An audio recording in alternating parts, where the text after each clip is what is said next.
Julian. Hi, Julian. He'll never watch this. Almost like a little nacho platter. We're gonna turn this into something delicious. And also, like, I was trying to shorten our videos and get straight to the point, but we have a lot of comments that say they like our chemistry, so for you guys, this is gonna be... This is for you. Yeah, our chemistry.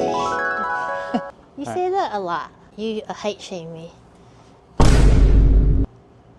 Anyways, hey everybody, welcome to The best cooking show in the world. Two Chefs. And a knife. So today's video is kind of like a clean out the fridge. We're gonna make chili. But also, okay, don't get mad, okay? Don't be mad. We're Canadian. This is just our version. Yeah, this is what we make at home sometimes. Like every time I make chili, it's never the same. No two chilies that I ever make is ever the same. True. You know, this is just a recipe to show you that there's different options out there, saying if you didn't have something at home, but you had this. And we like kidney bean in our chili, okay? We understand that it's not traditional. Okay, I like the texture of kidney beans. So, like some people like their chili runnier, some people like it thicker. We'll teach you that the more tomato paste you put, the thicker it is. So you're gonna have to thin it out. And then some people have pureed tomatoes, some people have diced tomatoes, right? Well, you can adjust the recipe accordingly to what you have. So, as we said, this is a clean out the fridge recipe. So we're basically, as you see in a video she's gonna add, we had some leftover beef. We had some celery and onions left. We had some jalapeños, some green pepper, garlic.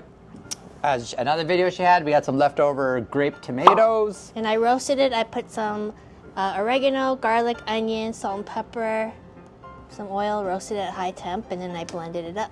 And then we also have another ingredient that was left over in our fridge that we're gonna add to this. It's almost as like a substitute. Yes. And also, don't be mad, okay? So what kind of beef did we use? So we had some leftover roast, inside round beef that instead of, we could have done multiple uses with it. So we figured from stews to soups, but we decided to grind it to either use for meat sauce, but which is, I guess chili is like a meat sauce. Yeah. But at home, if you're gonna use ground beef, just follow the same instructions, but use ground beef. It'll be the same order of operation, but you'll probably just have to cook your ground beef. Cook it first, yeah, because ours is already pre-cooked. Yeah, we're not a restaurant, so we're just cooking this for a family. We're gonna put them in deli containers and then, you know, freeze them. It's almost like a meal prep, because it's always handy having this stuff either frozen in your freezer and stuff like that, because, you know, some days we work long days, it's easy to just have food ready to go. Yeah. We are not a restaurant. Two Chefs and a Knife is not a restaurant, but we do work in the industry, okay? But they're not related. We're just content creators. Do we even look professional, bro? Like, God, like... Yeah, okay, yeah. So we are professional chefs, yes, in our full-time jobs. Yes. But what we do here is just for us personally and you guys. Our cooking, what we do here is like cooking at home cooking. It is kind of industry cooking, but it's not industry cooking. Yeah. Does that make sense? We're bringing the industry to home, giving you tips. Oh yeah. To make your life a little bit easier. We are humans too. Otherwise, Gordon Ramsay will come after you. Yeah, and he'll... Hello. That's a Lana trick. All right, we're gonna start by sweating off our veg. So we got a preheated pan. With some neutral oil. Neutral oil. So you're gonna hear that it's already heated when this veg hits. See?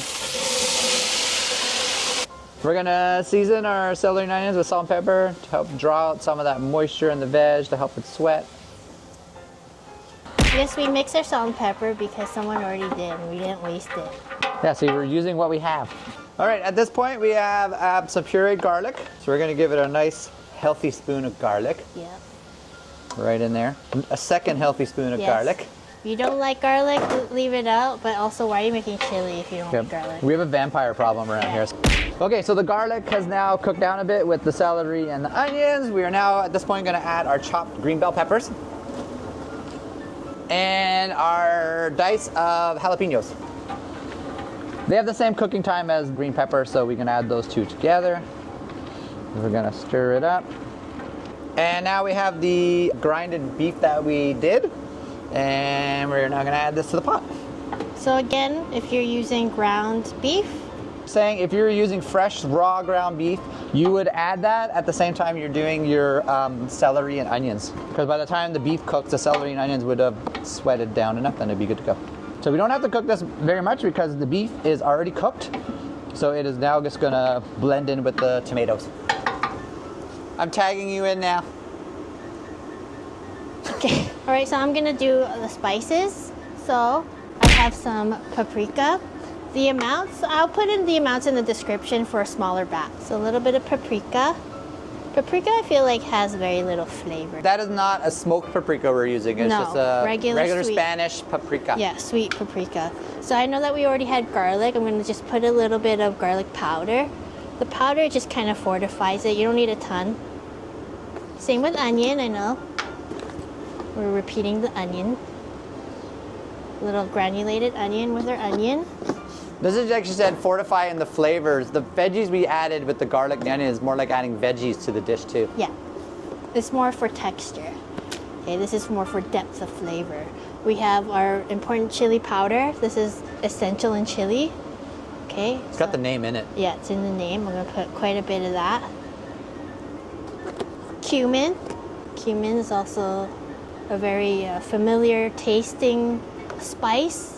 And my secret ingredient is cocoa powder. Nice. But it's not my secret ingredient because someone else did it on TikTok and now I feel bad that I didn't do it first. Yeah.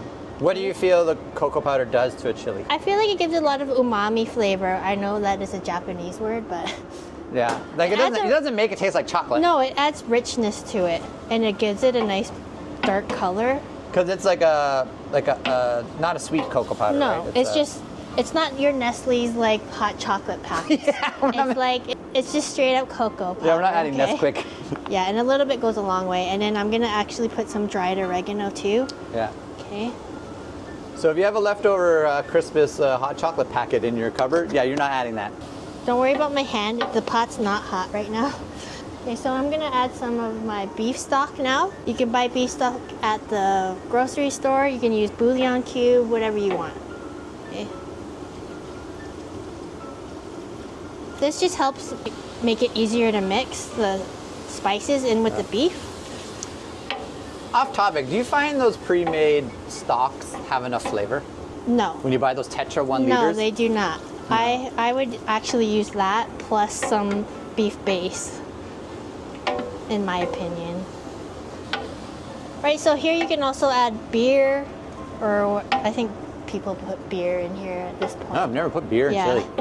Like a dark beer. As the Mexicans would say, cerveza. Cerveza.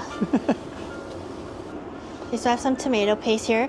So again, the more tomato paste you put, the thicker your chili is going to be. Yeah, tomato paste Okay. absorbs and it takes an amazing amount of water to thin it out. So I'm just gonna start with that, and then now you can cook your tomato paste, which I don't understand why you have to cook tomato paste, because isn't tomato paste? You know what's so crazy? Just I was literally going to say the same thing. Isn't the process of making tomato paste it's already cooked? You're cooking it down. So yeah, I don't understand that thing too, but you have to cook down the Yeah, tomato it's just paste. like some culinary school guy said it for, and it just stuck. Yeah. You could say that in stocks, you have to cook out your tomato. Yeah. Like, okay. I'm like, it's cooked product already. Like, it's literally concentrated tomato. You know how do you concentrate tomato? You cook it down. Cook it, yeah. Very heavy on my hands. It's very hard.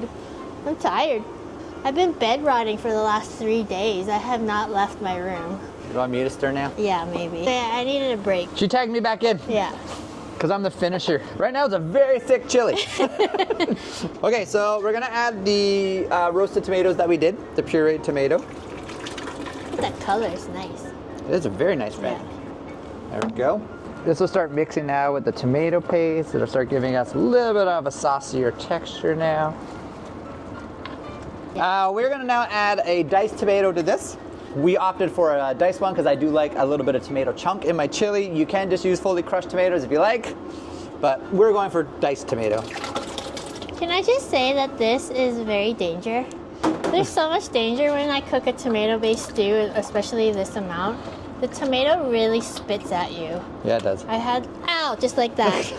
So I had like 3rd-degree burn on my arm. From tomato? Yeah. That's very thick. Yeah. So at this point, you see, oh, is it too thick? Add more stock. Yeah. You know? It was very thick. Yeah. She had some stock left over. I just added a little bit of water to it. So if you think the color of the water is really weird, it's not rusted water. You can't even tell. It looked like beer. At this point, you can add sugar to your chili as a little bit of a sweetener to get rid of some of that acidity from the tomatoes and everything. But as we said, we're doing a leftover out of the fridge, or reusable. So we're actually gonna use ketchup. Yes, and before you come at us, ketchup is a tomato-based product. It has sugar. Like I said, ketchup is a tomato-based flavor and it has all these spices already in it. So why not use ketchup? And it's such a little amount, you're not gonna taste ketchup. Okay? And we're from Canada. Yeah, we're from Canada. And last but not least, to anger more of the people, the beans. the beans. It's just the one can, our large can of drained and rinsed beans. Kidney beans. Industrial sized kidney bean. Yeah. I like to add the beans if you're adding beans, kind of like we're doing right now in the beginning, because it's great to just simmer the beans in the chili also to absorb the flavor of the chili and all the spices. Because the beans right now out of the can don't really have much flavor. No. A lot of TikTok recipes, there's a lot of Americans that have these jarred chilies and stuff. Like Canada, we don't have access to a lot of this stuff. No. So this is what we have, our bare minimum ingredients.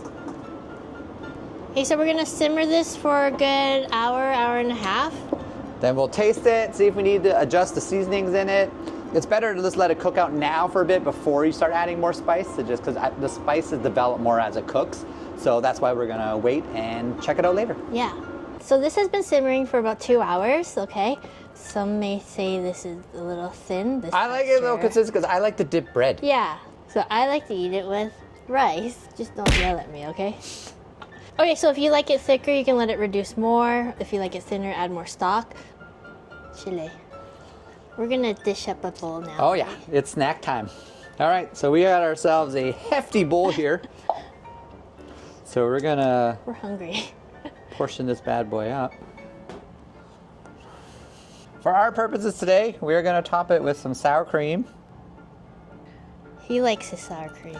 Then we're gonna do some shredded, they call it a Tex-Mex cheese. I think it's Monterey Jack and cheddar cheese.